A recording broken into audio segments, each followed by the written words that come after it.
This week we're going to be looking at Chapter 16 by looking at the environment. And in that we're going to look a little bit at ecology. You know, what is it to mean, what does ecology mean? The study of human beings within their environment.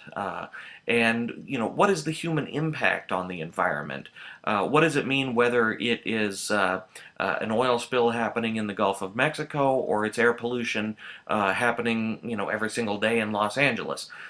So when we look at the human impact on the environment, it's something that is vast and varied and something that is very difficult sometimes to even get your head around, to understand that even though we are sort of at the top of the food chain, so to speak, we have a tremendous impact on the environment around us, whether you think that that is necessary or unnecessary, whether you think that it's good or bad, or whether you think that it's our responsibility or our right.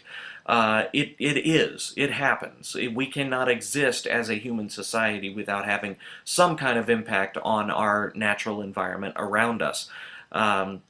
So keep that in mind. That's what ecology studies.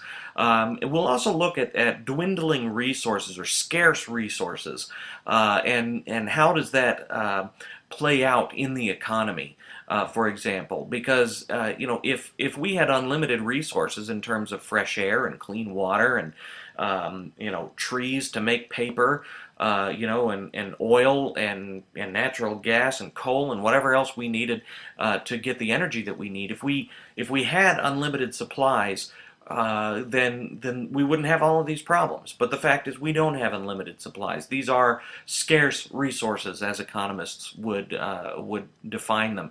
And so what does that mean when we have a scarcity of resources? What does it mean for prices? What does it mean for trade?